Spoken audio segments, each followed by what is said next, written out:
Hello, my fine friends. Welcome back to Destination Discourse. I'm your host, Stuart Butler, and I am joined today with someone who's very excited about the topic because he's very used to this being a part of his life. It's Adam Stoker. Hi, Stuart. How are you? I'm good, man. How are you doing? Oh, based on our topic today, I couldn't be better. You know what I mean? Yeah, I mean, we're going to be talking about failure today, and it's something you've had a few brushes with that over the years, as have I. Yeah. But this was not I'm a not a topic we pro in came up with. much, you What's know. that? I'm not a pro at much, but when it Yeah, comes to failure, I think I've got the market cornered. the greatest teacher it is, according to Yoda. So, but we didn't come up with this topic. It's returning Destiny, Dan Gibson. How are you, sir? I'm good. How many episodes do I have to be on before I'm a thought leader? Before I put that in my Ooh. LinkedIn I don't know. Oh bio? That's a no, vanity metric, Dan. yeah, Yeah. that's a self-proclaimed moniker. That's Okay. not something that there's any objective truth to at all. Got it. I've always been looking. I had so few dreams as a child, and I wrote in my third grade thing, I want to be a thought leader. And Yeah, so, I think if you publish any kind of thoughts, coherent or non, it doesn't matter. If you publish a thought, you can self-proclaim thought leader. Just the same way as if you speak at any conference ever, you can be a keynote speaker. Same thing. oh, excellent. Okay. All right. So Yeah, the Anaheim pre-pandemic DI, when yeah. I spoke to a room of 30, Oh I am yeah. now keynote All right, speaker. let me retry the intro. And so, Yeah. Okay. Thanks. I welcome to the appreciate it. show, the renowned thought leader and Mhm. keynote speaker extraordinaire, Dan Yeah. Gibson. Dan, how are Excellent. you? Great. My booking price just went up like That's, a ton, like a that's bunch. awesome. And what an Yeah, honor that's that you're here. no, Yeah. I'm looking to get out of actual work. Do you know what I mean? Like over time, this everybody knows this is just a stop for me until Oh, I thought you meant today. Like you're goofing off today by having this conversation. You mean in I gotta general? finish our website. That's coming up. The rest of the day today is just a tip for anybody DMO marketing. If you're like, hey, you know what? I can build this myself. Don't do it. It's a terrible idea. Doesn't matter how I, small your organization is. I Don't feel do like it. last time we talked, you were all about this Yeah, using you were AI feeling to No, I confident. changed my create mind. like. Changed my Oh, mind. okay, No, absolutely, it was a terrible idea. Absolutely okay. awful. Yeah. So this might be one of the failures we talk about, huh? 100, oh, absolutely. Straight, it's right on top. Actually, this is not the right kind of failure because it was a bad idea and it's poorly executed. So it's the wrong kind of failure. Okay. Well, before we jump into that goodness, it's that time that you've been waiting for. The audience has been waiting for. Time for Stu's news. Tell you what you need.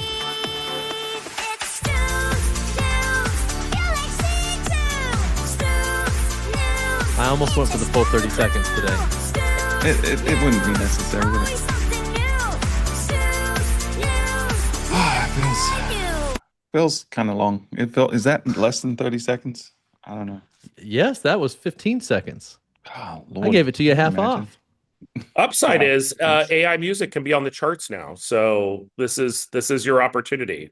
Oh, It was wow. I You should should Phoenix submit submit it. it. Blitzen's Yeah. Rubbers is now a hit. It's the top is off of that game. But I mean, we're at the pinnacle, right? This is the dream we've all been waiting for with AI, that it can now be officially called music. It's great.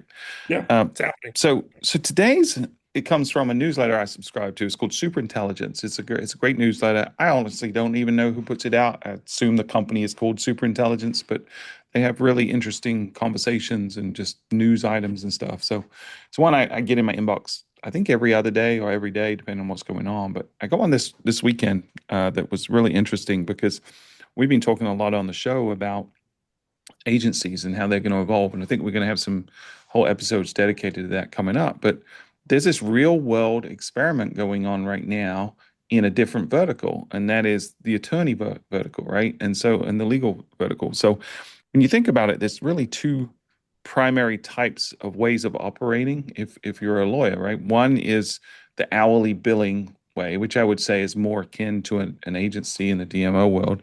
But the other, which some people sort of flippantly call ambulance chasers, but they're plaintiff lawyers who work on contingency, right? And so they've always been motivated by the outcome, not by the actual work product itself. And so there was this interview in the newsletter I read, the Superintelligence newsletter. It was the CEO of a company called Eve, and they've essentially created an operating system for plaintiff contingency lawyers, and they've got thousands of businesses now using it, and they're measuring the impact. And it's really fascinating because these attorneys aren't limited by what our agencies are, right? Because they're not billing by the hour. They're just the more efficient they can be, the more money they can make. There was, he referenced one business that was currently working about 25 cases at a time in any given month is now being able to scale to 250 with the same workforce, right? So think about that. You just 10x your output. It's pretty amazing. So there's no real conclusions here in terms of if this actually benefits the consumer, but certainly from the attorney business perspective, there's this massive opportunity to see what happens when one cohort continues to operate in an hourly billing cycle where we know that you can do things a lot quicker, and then this other that's purely incentivized on outcomes. So I don't know, guys, if you read I had a chance to read the article, or Adam, if you had any Yeah. takeaways from this. Well, I like the line that you're drawing to the agency world because I think it's pretty relevant to a lot of the dynamics that we're seeing in the destination marketing space right now. I've talked about it a fair amount recently that I think agencies are being disrupted, the models being disrupted. When I did CMO Jam, I actually had half of the DMOs that were on the call had terminated their agency of record relationships and were going more narrow in their relationships with agencies instead of just handing everything over to an agency of record. What's happening right now is a disruption, and you can kind of see the evolution of it in the legal space that the CEO of Eve was talking about. I think there's going to be 2 or 3 years of what I would call a little bit of a gold rush, and you're seeing it in the legal space where the margins are increasing significantly because they can scale output without scaling their workforce. But over time, of course, the ones that are selling hourly are going to recognize the gap in profitability, and they're going to start evolving that direction. And what's going to happen is that margin is going to fill in. The commoditization is likely going to happen again, and then the pricing will normalize a little bit. I think we're going to see a lot of that in the destination space, but the sacrificial lamb in that, in my opinion, is likely going to be media commissions, and agencies are going to have to get paid for how they think instead of what they do because the tactics are becoming commoditized. And so I just think it's more and more of you have to have value in the output, like the Eve founder has said. Uh, and the output is the value of the ideas, the value of the thinking, and the number of, clicks on your website or traffic to your website is becoming less and less important in this equation. Yeah. Dan, do you have a chance to read this interview or any takeaways or parallels? I did. What we I did? did. The dystopian part is that even the Eve is answering the phone in these Mhm. transactions. Like Oh, yeah. God bless, living in a small town, I am not as subject to the accident lawyer game as I was in Tucson or wherever. The husband and wife law team, they're Lerner and Rowe. It is a product where you don't expect the person on the TV or the person you're familiar with to be doing the work, right? If you have an accident, something terrible happens, the really only thing you potentially care about is the result, right? Something bad happened. I would like it to be fixed with money, or at least Mhm. theoretically something bad. And so, yeah, I guess the robotic part of it, where a lawyer is barely touching your thing, the dystopian part is just like, hey, listen, the lawyers can't be robots yet. In the article, Mhm. they're anticipating a point where functionally even the court is going to be two bots yelling at each other with another bot deciding, right? Like that. This is it is when you call it ambulance chaser, it's not a profession that people have a ton of respect for. They just want the thing to happen, right? But the other end of that, I mean, it is relatively dehumanizing to be like, hey, I was in a car accident and I think I may have broken my neck. And then the bot is Yeah. like, I'm very sorry that happened to you. Can I get you $3 million?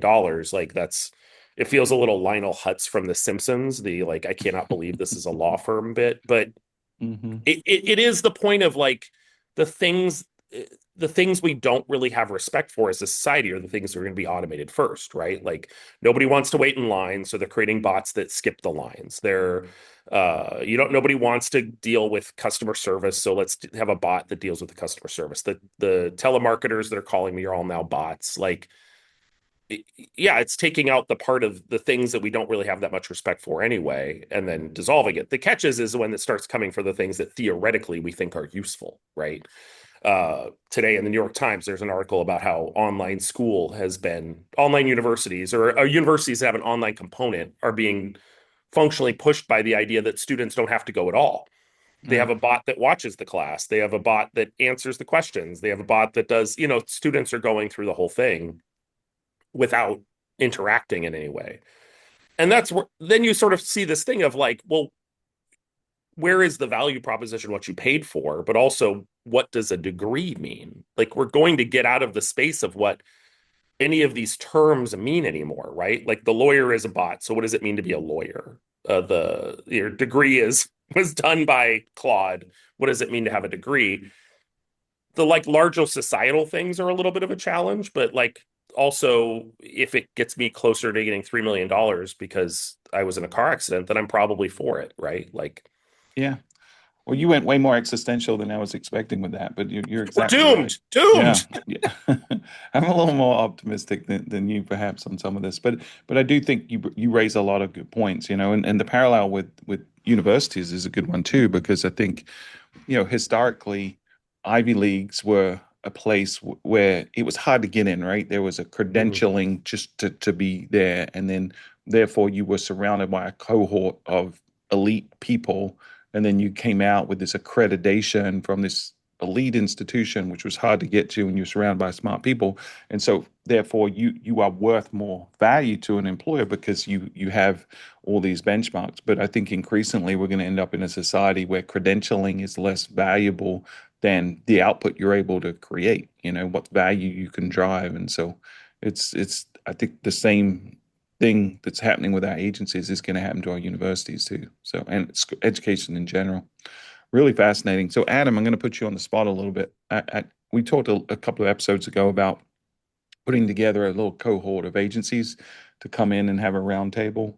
So, I'm going to give you that homework to go round up the folks that are Yeah. willing to have that debate. Because I think it's something we're not sure where it's going, right? Any of us on the agency side or the DMO side, but I think we know a pendulum is swinging. We're just not quite sure where it's swinging to. It's like a three-dimensional pendulum at this point. It's not even going back and forward. It could go in a completely different direction. And so we'd love to have a little more clarity at Yeah. Visit Myrtle Beach, and I'm sure our Desties would too. Well, we've It's had called some Justify Your Existence, a panel. It'll be great. I really look forward to that. Put them on the spot, guys. We've had some great response. I've had some initial conversations with a few of the key agencies in the space, and I think we'll actually have a pretty good quorum to have that conversation. So I'll get back to you on timing, but definitely coming. Stay tuned. All right. So one question for you though, Adam, are you going to act as a moderator or a panelist on this one? Mm. Well, you know what? This is the benefit of co-hosting the show is I can switch sides on that, which I'm pretty excited for. I don't know. I might put you on the panel just for fun, for grins and giggles. It could be fun. Well, I'm good either way. In all seriousness, I think I'd love to give my opinion, but I'd also like to hear everyone else's. So Yeah, honestly, let's do that. Let's keep you as moderator. I'd rather hear from real smart, well thought out there it is. ideas from other agencies. There it is. All The right. question is really like, if in the AI agent era for agencies, who will throw a rooftop party at a conference? I mean, that's the thing. Like, can a bot do that? I don't think so. I mean, these Dan? are the questions that matter Yep. for sure. Yep. The return of analog is real when it comes to agencies and conferences. That's right. Yeah, I'm not ready to go to switch from alcohol to synthahol quite yet. So Just All it's right. going to be all our phones hanging out together. It'll be amazing. there you go. All right, Dan, the floor is yours, my friend. You came to us with this concept of failure. It's something that we don't talk about a lot as an industry. It's interesting. A couple of years ago, in one of my board meetings, we actually had a board member raise this point. He said, "Listen, you guys talk in every meeting about all these amazing successes that you're having. Do you never screw up? Does stuff never not just work? And so we have been sprinkling a little bit of, hey, here's some experimental stuff that didn't really pay off into some of that. But I'd love to hear why this is a pet peeve or a hot topic for you, and where you want to go with this conversation." I think to some extent it's, I've been thinking a lot about metrics and like how we talk about, newish to the CEO space is like, the first year we have these goals and I put them on the board and we met the goals and everyone's excited, but it lacks the same, I've talked about on this podcast before, you mentioned it before, when a metric becomes a goal, it ceases to be useful as a metric, right? So if once I put something on the screen in our boardroom, then is it valuable anymore because I'm just going to do that, right? Whatever that thing is, $10 million worth of press coverage, I'm going to get $10 million of press coverage. Oh, I get a thumbs up. How exciting. Thanks. Hot take. Thanks, computer. So I've just been thinking about metrics and how these things happen quite a bit. But then you get to DI, right? Beautiful Portland, Oregon. Got to see Adam there. He got his diploma Oh, yeah. and all stuff all across the stage. And it's all triumphantalism, right? It's like every panel now is, well, every panel functionally is an agency or somebody selling something and two people talking about how awesome it was that they used the product. It changed their lives. It made their clothes cleaner. It does everything you could possibly ever want it to do. So great all the time. And it just doesn't feel true, right? Like this is a tough business right now. And I don't think I was in any conversation in an official capacity that talked about how tough this business is. And there was a governor's conference here in Oregon a while back, and I won't embarrass the person who said it, but the conversation was like about international tourism, and it was like, oh, Canada's not coming here anymore, and that's really tough for Oregon, right? It's not far, so it's about 30% of our tourism market, and they were like, listen, I'm not worried about Canada, it's gonna be fine. What we're going to do now is focus on Indonesia, which is going to build up this whole tourism market that's missing from the Canada part. I'm like, let's just take a second and realize that the Canada thing was bad. Like that's going to continue to be bad, right? Like, and just admit that that isn't an awesome situation. The idea that Portland's going to be huge for Indonesian travelers feels like a stretch, considering they'll have to fly over the Middle East and one of the biggest tourism engines in the world. In Australia, they have a million places to go. Portland may not be their choice, but so what do we talk about when we talk about like failure and like having some sort of weakness to what we talk about? Quick quiz, what is your favorite DMO failure of all time?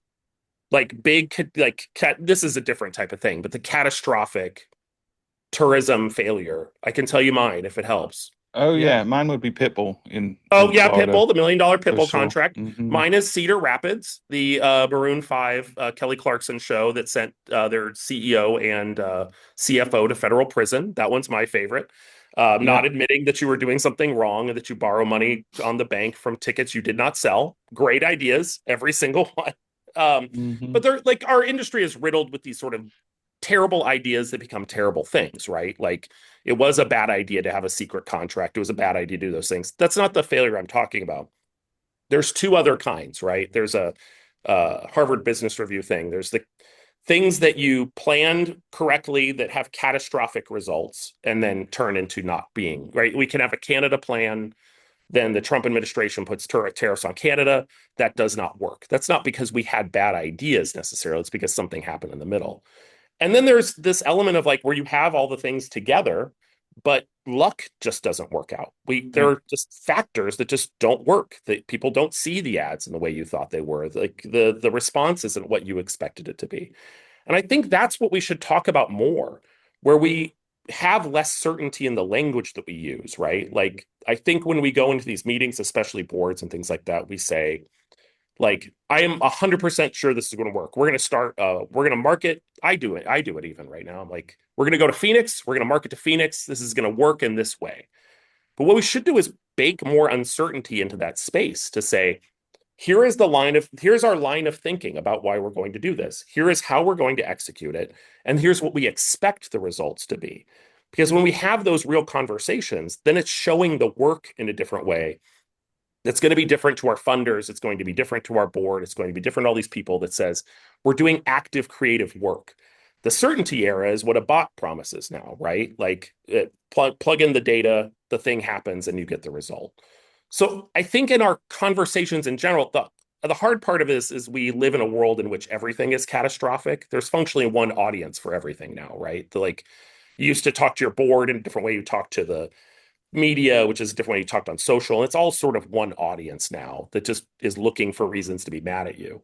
So I understand the tentativeness of being like, if we ever show weakness, then we look like we might be bad at our jobs.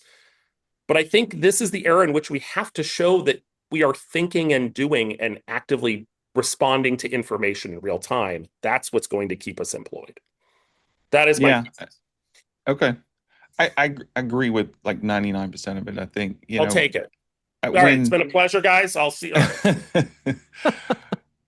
you know, I, if I step back and say like why, right? And you sort of touched on this. I think we, we've been analyzing this from a lot of angles over the last several episodes about what does the future DMO look like from a myriad of different perspectives, and it all comes down to we have to stop the negative behavior that we've become accustomed to, which is being super Pollyanna about everything, thumping our chest about nonsense, measuring success through vanity metrics, stacking the deck so that we can never look like we're at fault to problems, and really trying to just consistently pull the wool over the eyes of our stakeholders and our elected officials in our community, right? That paradigm, which is a lot of DMOs have sort of operated under for a very long time, cannot survive what's coming. And I'd argue almost can't survive today's environment, right? There's way more transparency, there's way more critics, there's way more complex stuff going on. AI is going to erode our ability to measure most of what we consider value today. So it's all got to shift. And so I think we're in this position right now where we don't want to talk about failure because of fear of retribution. But if we don't start talking about fear of retribution, or start talking about failure, we're in danger of accelerating this doom spiral that's sort of already in front of us because people just aren't going to believe anything we say anymore. I think that's the problem. So, I, Adam, I'd love for you to weigh in. yeah, I think I would just add a couple things to that. And number one of the functions of failure that I think is undervalued is that it actually shuts a door. And what I mean by that is we have thousands of options of things we could do to market our destinations, right? And when we fail, we know, okay, this didn't work. What I see across the industry right now is everyone is doing collectively. I shouldn't say everyone. I know there's people innovating, but collectively, we are doing the safe thing that preserves our job and standing with the board across the board in almost every destination. What that means is every destination still has thousands of open doors that they haven't been able to close through failure, and it's stopping the progress that needs to happen. And I'll give you an example that goes back to our Stu's News for today. Is some of the innovation that has happened in the legal space is moving the ability to get to the desired output further, faster, because they're trying something new that hadn't been done before, right? In the destination marketing space, there's a reason we talk about the sea of sameness. It's because we are literally swimming in the sea of sameness. We're not shutting doors. We're also leaving doors open that could be walked through to generate success. And so I believe that there's not enough stories, Dan, of failure that you mentioned, because there's not enough failure happening to even close the door on what would or wouldn't work. And that's the bigger issue to me. I want to hear about more failure because that means we're actually trying something outside of the norm. And we're not just copying what the large destination down the street with a larger budget did and expecting to outdo them with that same tactic set or strategy. So my suggestion would be I'd love to hear about more failure, not because of the learning that takes place or some of the things that you mentioned. I think that's what gets us out of the sea of sameness and not everybody doing the same thing. And the fact that we don't hear about failure means that it's not happening, and that's a terrible thing. Have you read the book? It's Stuart Firestein. I think it's like The Pursuit of Ignorance. And it's No. the idea that No. there's a different kind of like, there's an ignorance. It's like, hey, listen, I didn't look that up and I don't know, right? I don't know the capital of Bahrain. Like, I just didn't look that up. Like, that's a different type of ignorance. But there's a high level ignorance that says we just don't know the answers all the time. And as well as we put these profiles on people and we say, okay, if we go into this market, we know these type of people care about our product and want to come here. We don't know that. Like, they are still individuals making individual decisions, right? He compares the type of research you should be doing to walking into a dark room looking for a black cat, right? You don't even know if the cat is there. You're still doing that like actual thought process of like, is this going to work? DMOs, because I think we're all afraid, obviously, of, getting fired, are walking always into brightly lit rooms, right? It's like, I want to walk into a room and find exactly what I'm looking for, but that's that's not the work. Like that's not what's it's not what's interesting. It's not what's innovative. And then when you get the field of sameness, it's hard to justify why, especially as AI comes along, why you're needed to buy ads in publications and run the same stuff all the time. Like the brand kit's in the machine and then it spits stuff out. But if you're not doing real, like transformative economic work in your community and outside of it, then yeah, then if that is going to take making mistakes. It is impossible to do that work without making mistakes. I thought I was going to Yeah. open a museum of the taco in Tucson. That wasn't the best idea, but at least was worth. That is the wrong type of failure. It was a bad idea, poorly executed. But like, but you have to be thoughtful about like this work isn't interesting if you're not creating things. And so Yeah. it's like, why would you want to do it? Nobody, again, nobody grew up wanting to be a lawyer, putting things, putting accident reports into a bot and then reviewing them to hand to a judge. You want to do things where you make stuff and you're creating real opportunity for other people.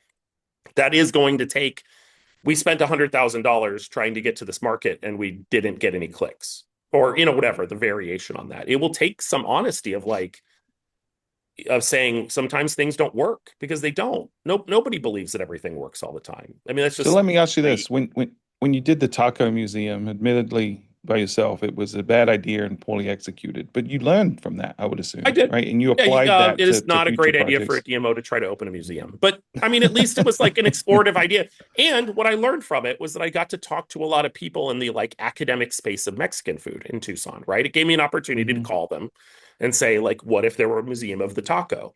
So it got me into a room to talk about and ended up joining a taco institute, which is very Right. exciting for me. But like, it did give me an opportunity to think about something differently, right? So, Now, so should that, there be a DI presentation about my taco museum? Probably not. But yeah, I will say, there was a presentation at a recent, was it DI Marcom that did like here's three failures or something. So yeah, occasionally we're getting it, but it's not enough. To me, we look at failure as one necessary. Like if like I challenge all my team, and I tell them we want to be sort of 40% comfortable in what we're doing and 60% uncomfortable, and that may have even shifted now because of AI. But if we're not failing, it means we're not experimenting. It means we're not innovating. We're not pushing the envelope. And some of our biggest successes were built on the shoulders of failures. If I look at when I came in as the CMO of Visit Myrtle Beach, and I believed 100% that owned media was the future for DMOs, and I still think it's very important. But my opinion has shifted as being documented on this show over the years. But we were all in on TV and podcasts. And I'd say the first several podcasts that we did were, they were executed well. We thought they were good strategic alignment with what we were trying to do. But I think objectively, from a viewership or listenership perspective, they were all failures. But we learned something along the way about what works, what doesn't work, how to approach it. And that ultimately led 3, 4 years down the line after several failures to us producing one of the pieces of content that I'm most proud of, which was the Charlie's Place podcast, which, not only has gotten a ton of listenership, has led to visitation that's measurable and real economic impact, but also won several Signal Awards and got recognition for groundbreaking work across the globe. So we couldn't have come in day one and built that show, right? We weren't equipped. We didn't have the knowledge. We didn't know what we didn't know. And so I think failures are teachers it more than anything else. And so if we're not failing, then we're not learning. And if we're not learning, what are we at, or any of us doing? Because as we defined on this show several times, the definition of insanity is 180 degrees from where it used to be. And if we continue to do the same things, we're not going to be successful. The world has changed so much. So we got to take risks, and we got to create environments within our organizations. The leadership that's listening to this has to have trust in their team, and give them the actual empower them, right? Give them the tools to be able to fail, as long as it doesn't put you out of business, as long as it doesn't get you too sideways with your elected officials and stakeholders. We should be failing on a regular basis. It's healthy, in my opinion. Do not start a music festival ever. Don't ever start a music festival. Just if you get the idea, you can call me. I'm happy to tell you about, like, everyone for a while was like, we should have our own Coachella. You can't do it. Happy to help. I think the thing is that we think about, I think we've gotten to a space where we think of this job more like chess. Like there's a series of moves that you make, and no matter where you're at, there's like a right move, right? When in reality, like most of this work is a little bit more like poker, right? Like you can have strained metaphor, but like you can have aces and still lose the hand. Like things happen that you don't control, right? There's a poker term. Andy Duke has a book out about betting, and it's like, they call it resulting, where the end result of the hand makes you think about like the structure of it, right? Because you lost the hand, it must be bad luck, right? And when you do the right thing, it's because you're smart, right? Like that's a very human nature thing to do. But it's like it isn't that way. You made a series of decisions based on the information you had at the time, and you did your best, right? And that could be chaotic and catastrophic. It could be the difference between genius and fiasco is razor thin, right? But like here's my pitch. Somebody should take me up on one of the brands that I keep saying bad things about these agencies. I have to go to Miami because I'm on the PR committee. We should have a failure night at a bar somewhere. Just tell your stories. Get a mic and just be like, here's something we did wrong. Like it's going to be called Instead of karaoke. yeah, no more karaoke. None. We're out. And it's going to be like a discussion. Some would of, argue like, that is kind of a failure night already. it might listening to be. some of those I mean, listen, performances. you can't tell that to the live rock band. I saw Don there. He was getting down. But like I think, being more human is part of, especially in this era, appearing more human, reflecting on like that we're not perfect people. We're analyzing information in real time is going to be an advantage, right? I think our reticence, yeah, obviously, it's easy for me to say I'm in a small town with a board that largely thinks I'm doing a great job. The risk level is different. It's very different when you're thinking about millions and tens of millions and hundreds of millions of dollars. I get it, but like the humanity is part of it. And I think it's, especially as we get into these conferences, if it's just going to be, this is largely a topic for another day, but if we don't reflect on the humanity of what we're doing and how it feels and where we're trying to go as an industry that's competing against people's phones, then there's no point anymore. We're just going to retreat into our corners and like do our best and just sort of figure it out. It is very difficult to justify sending somebody across the country or whatever just to hear a series of sales pitches about how everything went amazing all the time. Like As the de facto agency representative on this call, I do feel like I have to push back on you a little bit, Dan, because culturally in our space, if an agency got up there and said, "Hey, we'd ran this campaign and it was an utter failure," the stigma I'll that comes buy. along with that is we're not hiring that agency, right? And so I think culturally, if you want agencies to be more forthcoming about failure, you have to be comfortable working with an agency who fails. And in my opinion, and this is one of the things that's been really valuable in our partnership with Stuart. I think over the years, there's been several things that we've tried, and I think Stuart has used, and please correct me if I'm saying it wrong, Stuart, but I think Stuart has used us as the agency when we want to try something that has a very high possibility of failure, but we need somebody to execute and figure out if it's going to fail quickly or not. I think he uses us for that. I think that's one of the roles that we play in their ecosystem. But it's very difficult to find destinations because of the fear of failure that exists in our industry. If I know that this agency failed with this big project, I'm very hesitant to hire them for the project that I have going on because crap, they've already failed before. And so I think we have to be really careful, or at least we have to change how we think about agencies who are going to speak openly about their failures. And right now, I think because we make so many decisions in our space out of fear, the idea of hiring an agency who there's a well-known case study of failure out there is very scary to anybody on the other side of the table. Yeah, To be fair, the guy it's from fair. Cedar Rapids who lost $2 million, went to jail, got another DMO job. So it is not impossible. Don't worry about it. There's always somewhere else to go. Yeah. Did he use No, the I same agree. agency after? Yeah, it's fine. He actually manages a soccer team now. But I think it's also that like we think of it as very polar ways, right? Yes, 100% if you're like you went into a room and you're like, this was a disaster, everything about it went wrong. But it's also there's like a ton of shades of gray in that space too, right? It cannot just be a highlight reel. of everyone's wins, right? Because I see that on LinkedIn. It already exists of how awesome everyone is doing all the time. But if you said, hey, listen, we got to 75%, we still delivered a value. You can tell that story. We're spin people. Yeah. We're good at this, right? But like it is sort of that language of like everything is this universal success and there is no failure, right? We've even like removed Yeah. the black part of like we've removed the negative end of it.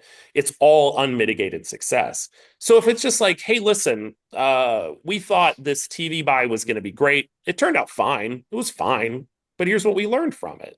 That would be at least closer. We can still feed our egos in those spaces. I have no worry about the people of this community. But I will say the other end of that is frankly, like, it's awesome for small DMOs like us because we can try stuff, have the risk level, and then mildly embarrass the larger ones. I'm into it. That's great for me. If the bigger DMOs want to be risk averse, I love it. I love it for y'all. I can Yeah, be I the mean, you're thought right. leader. The incentives are such that it's harder for a big DMO to take those swings, right? That there's usually more eyeballs on them, and but I still I don't know. Adam's right about how we use them, right? They're a more scrappy, agile kind of an agency, so it's easier for us to sort of take small swings without our agency of record taking a ding. Because anytime there is concern about the performance of anything we do, someone's going to want a scapegoat, right? They're going to Right. say, "Well, whose fault was it?" And so, trying to change that narrative to what rather than pointing the fingers to what did we learn and what are we going to take into the next experiment to try not to make that, or sometimes just fluke things happen, right? Sometimes the internet does its thing and takes over. Like I would go back to our Matari Best, the first campaign, which was amazing, yielded amazing results on Reddit, and then we tried it again a second time and got absolutely demolished, and had spent probably $20,000-$30,000 on this new campaign, and we had to turn it off after 2 hours because it was just a unmitigated disaster. And so we've got to set the incentives up right. Right now, there's an incentive to not screw up from our agencies, right? And I'm never saying we should set incentives to allow people to screw up or say, "Hey, go fail for us." That should never be the goal. But there shouldn't be any kind of punitive repercussion from failure if it's done in a way that's Yeah. calculated, deliberate, and you know that you're learning from it and can apply it next time. What if it's who helps us learn the most the fastest? Yeah. I mean, that's an awesome incentive that I think aligns both organizations and kind of changes the risk aversion as well. Because if the goal is learning as opposed to, you know, not having ammunition to get us in trouble, those are two very different incentives, and I think you'd see a lot of change in the results if that was the outcome we're seeking is learning. Yeah. Well, the other thing we've got to do too is as employees in this space, we've got to have a little more courage and imagination. That's my definition of scrappiness, and not worry so much about us and our career at that time. Someone once told me, you probably, if you're really going to have an impact and be transformative, and this is whether you're in economic development, you're at chamber, whether you're in a DMO, you probably have somewhere between 9 and 12 years before you're going to get run out by some folks, right? Because you've disrupted so much that there's certain folks that are going to be disgruntled or not happy with the change. But if you're really truly going to be transformative to a destination, you got to break some eggs and you got to make some enemies along the way. And so I think, unfortunately, what a lot of folks do, especially like the lifetimers that have been in the DMO space or in the same spot at a DMO for 30, 40 years, their incentive structure's all messed up because they don't want to rock the boat. They don't want to upset the apple cart. They want to try to do what's least disruptive. And that's not what our job is as DMOs. We should be disruptors.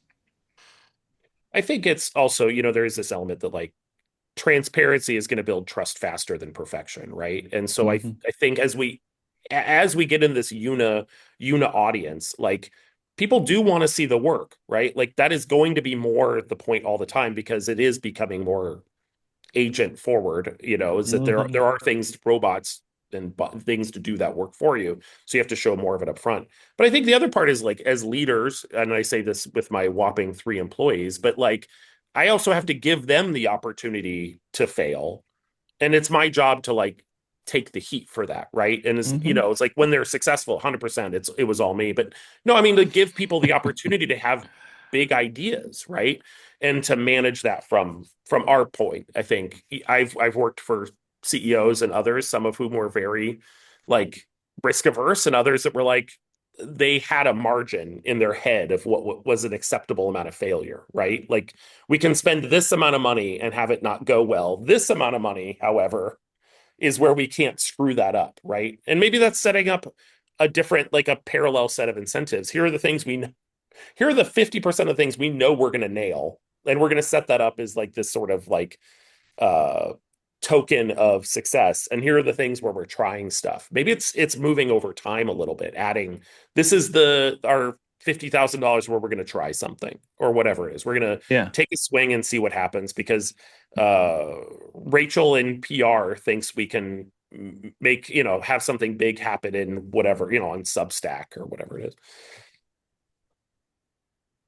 I agree. I think having a contingency budget or a small percentage of your budget you're more willing to experiment with, what some people call a core and explore. So have your core budget that's focused on the stuff that makes a difference and is going to drive impact. But having something that you're testing, learning constantly, I think is the only way we can really find new frontiers, find that arbitrage that exists on new channels, things like that.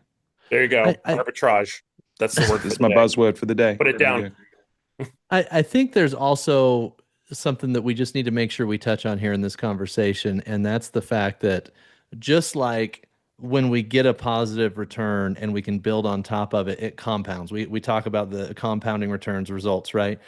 I think opportunity cost compounds as well, and it might be the sneakiest metric in our space is we don't know how to quantify the missed opportunity that we've experienced in our destination from not trying some of the things that we should, from not taking a risk, and from not failing, honestly. And I think I don't know how to quantify that, right? But if you could have gotten 10% better every year by taking a risk and failing, and over 10, 15 years, the damage you've done to your destination by not seizing that opportunity, it does compound. You just can't measure it. And so I think it's something that everybody needs to be thinking about is like, just as, some of the things that we're doing may have positive or negative returns, the metric that we're missing is what didn't happen because we didn't try something. And that gets worse and worse and compounds every year. Yeah. If only we could measure counterfactuals, right? That would Yeah. be That's that would the save us a lot of I had a job before I got this job. I was interviewing a bunch of places, and I was interviewing for a VP of marketing gig at a destination. And it was, I mean, I was talking to the CEO, and the CEO was like, "We've stuck to the same thing for too long." Like, she had just woken up one day and was like, "We've been doing this wrong." And I was just like, "Man, what a terrifying idea, right? Of like that you're sitting in this job again, the opportunity cost of like what stories you could have told, the things you could have done better." I mean, I'm probably gonna get run out of this job or another one. It's fine. It's inevitable. But like, I think I may be the what is it? I'd rather burn out than fade away guy. So I mean, don't take my advice. I'd rather be awful at something and at least be fun or entertaining. So just keep that in mind. I have no self-respect or Well, concern for my legacy. So you are definitely fun or entertaining. I'm still trying to figure out which. I was can the I ask, person who would they would bring in a local to interview for the job, and then me Mhm. because I think they just thought it would be fun, and then it's just Yeah. like, well, we hired the guy from town. I'm like, can I ask you guys a question real quick, just for our desties that are listening? We've talked a lot about how we should think about failure and all that kind of stuff. I would love to know from you, based on this conversation, you have boards, you have stakeholders, you have people that are holding you accountable.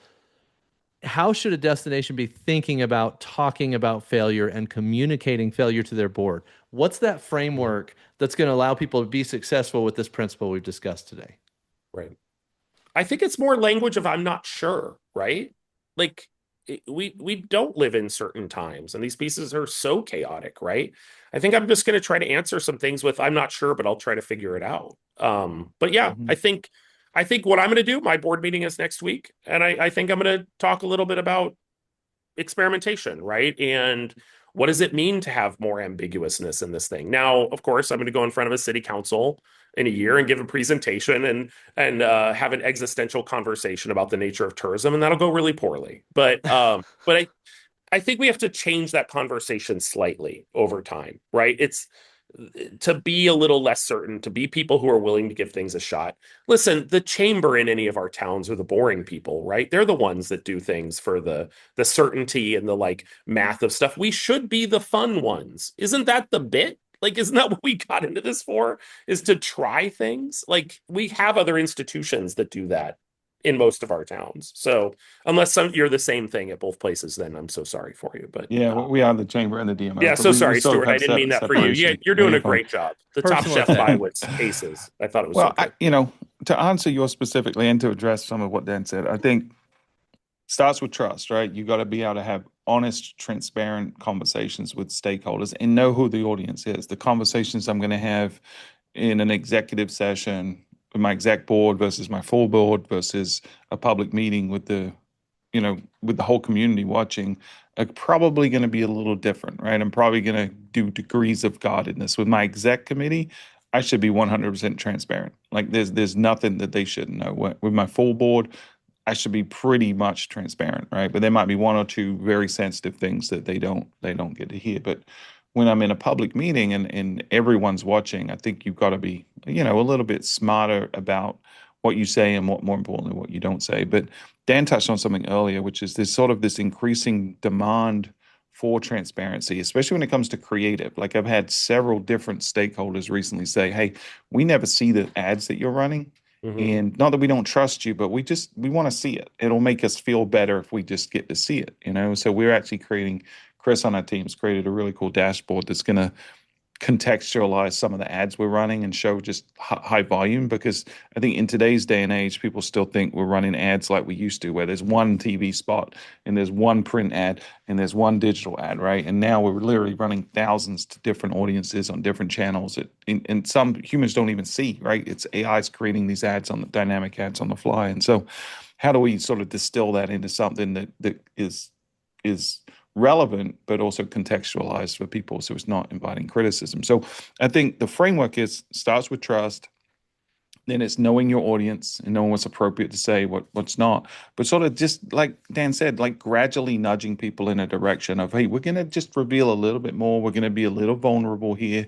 And not being defensive when there is criticism, being willing to have a conversation without being Pollyannish and being defensive and saying, hey, here was the intent. Here's what we tried to achieve. Here were the assumptions we made, which were solid assumptions. Here's where things didn't quite go to plan and what we learned from it, right? Yeah. We're in a very unique position as a DMO because we're one of the few entities that is spending taxpayers' dollars that actually gets the luxury of experimentation. If you really think about most government agencies, most people that are funded by taxpayers' dollars, there isn't a lot of room for risk. In fact, there's a lot of incentives around no risk, which is in part why governments struggle. But we're the exception, right? And so that's a responsibility we should take seriously, but we also owe it, I think, to our community to be honest and transparent about it at the same time.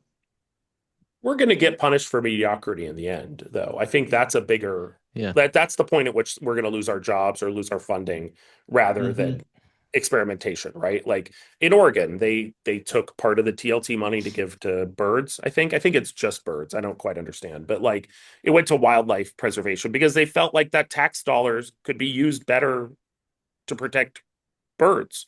They changed the methodology to say it used to be 70% of the TLT went to us, and now it's going to 50% because they fundamentally believe that the government can do better with that money than what we've been doing. Yeah. And I think that's mediocrity, right? It's like you're not showing any work. You don't look like you do anything. We just buy ads. Like you have to show the myriad. And some of those bigger swings are going to be what resonate to the public more than Yeah.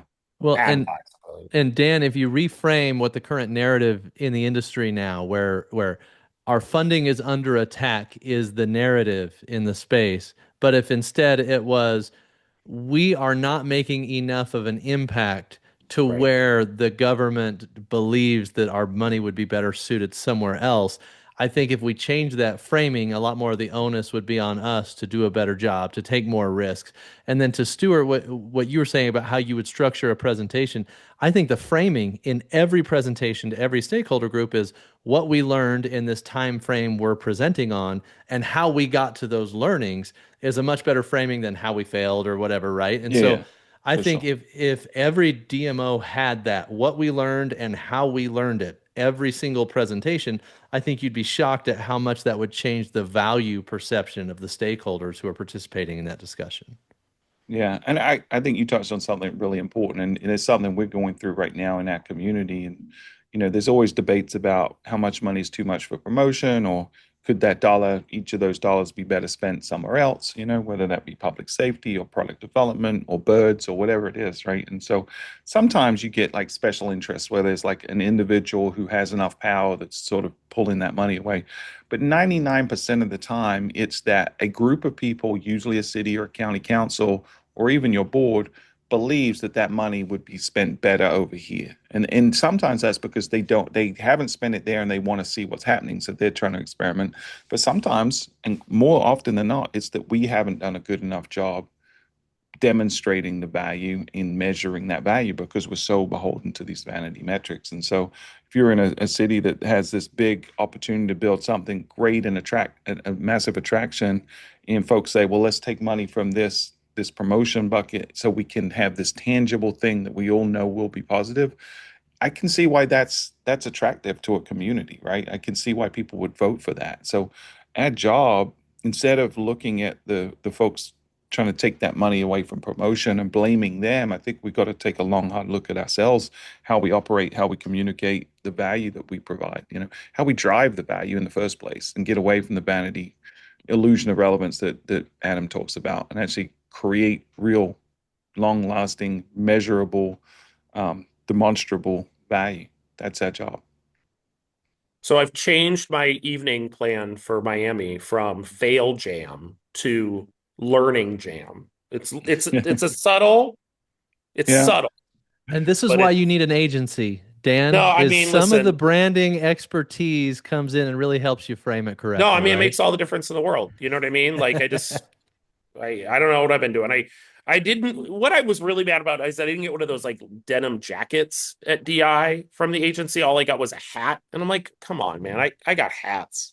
I got Yeah. so many hats. You know what I mean? Like you Yeah. got Who to would give me produce a better hat? stuff. I would have come to DI if I knew there were denim jackets being handed out. Man, You I had missed to out. you had to like win a denim jacket lottery.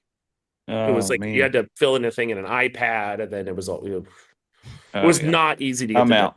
Too jackets. much No, I friction. wouldn't. It was barely worth doing, to be Yeah, honest. I yeah. mean, just come on, give a denim jacket to everybody. You guys launched this whole new brand, free denim jackets. Come on, hmm really? There was a vendor in the space giving away custom Nike shoes at one point, which was pretty cool. They were So, painting Nikes, but I didn't know if you got to keep one at the mm, bookstore at DI. I didn't quite understand what was happening. yeah. But they were painting them. So I don't know what that means. I didn't get free shoes either. I wanted free Okay. shoes. I didn't get free shoes. All right. Well, you heard it here, guys. If anyone listening wants to send Dan free shoes and a denim jacket, you could buy his eternal love and Let me affection. be And clear though, like, listen, we don't have any money. I got pitched $180,000 marketing thing the other day, and I just started laughing. I was just like, I don't yeah. have that kind of. Come on, get real. I was delightful to be thought of as a person with that kind of money to play with. So I'm not That's even fun. worth bribing. Let's just be honest. Like it's just not worth doing. Well, we might bribe you to come back on the show at some point, but we Number appreciate you three, thought leader. bringing I'm this. gonna get You got to the badge. Who is the leader on appearances? Actually, Emily Zatucci. She has Yeah. an episode coming out right before this one will air, and I Yeah. think that's maybe 5 for her. So yeah, I think she's up there. I love a record. You're gonna get a flood of pitches just so I'm coming for her. I don't know her. She seems nice, but I'm coming for the throne. We're a Well, Adam, we crown. got our first rivalry on I like the it. show, which is pretty We cool. need more of So, that. all right, It's Emily, 100% what I'm driven by is the just gauntlet's like been thrown. jealousy and malice. So it's fine. Nice. Well, Dan, if they want to find you, learn more about what you have going on over there on the West Coast. Yeah. You can come see hopefully by the time this airs by our new website, and you can figure out what I spent all my time on at visitmcminnville.com. I don't know. You can yell my name into the wind. I'm around. It's fine. Adam, they want to find you. You can also yell my name into the wind. However, you can find me, Adam, at thebrandrevolt.com. You can find me on LinkedIn or, of course, on Tourism IQ. Hey, can I ask you you know a what? question about that real Yeah. quick? Why do you say, of course, Tourism IQ? Like everyone knows that. Because everybody who's anybody is on Tourism IQ. Oh, okay. Just Where the checking. jobs are posted.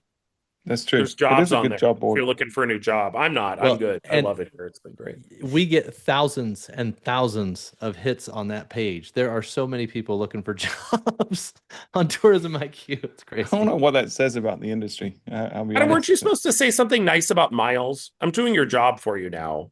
Weren't you supposed to Oh, say yeah. something? You were supposed to I didn't thank set you somebody? up for that. Yeah. Adam, you want to do that housekeeping? Hold on. Oh, yeah. The AI opener. You couldn't remember what we were Now talking I about. remember. No, I wanted to thank C.A. Clark, who's been on the show several times, for inviting us to do the AI opener last week. And we had a lot of fun as Stuart and I go in and spending a few minutes talking about what we see in AI in the industry. I thought it was a lot of fun. Yeah, so if you're tuning in as a result of that, we did see a little spike or a pretty big spike in listenership right after that. So thank you, CA. We'd love to have you back on the show, and thank you, Miles, for putting on that AI opener. It's good. Yeah. And How many we'd be times has happy to CA be on been there again at any time. I think he's been on 3? at least, two No. or three. Can't have him 2 or back. 3. No. Sorry. Can't do it. Oh, Sorry. you have to be the number one. Okay. Dan's coming for you, CA. I'm thought leader. I'm ready. And keynote speaker, yeah. But Absolutely. so you can I find did me at speak in front of the International Cord Maze Coalition once, so Okay. I've got a lot of preparation for this stuff. You don't get gigs bigger than that, really. Oh, so you're an international keynote speaker. That's Yeah, pretty no, good. 100%. We discussed corn mazes, innovation in the corn maze industry. It was marketing. It was great. Awesome. Well, you can find me at stuart.butler at visitmyrtlebeach.com. Please like, subscribe. And if you have a conference or webinar and you want Adam and me to come and talk, and Dan says him too, like I No, think he no, wants not to be me. on You there. guys are better at this. That's fine. You're pretty good. Then reach out to us, and we'd love to have a chat. We got a couple of conferences coming up later in the year, Adam. So be excited to do that. Until next time, everyone. Thank you for listening. This has been Destination Discourse. Thanks, everybody.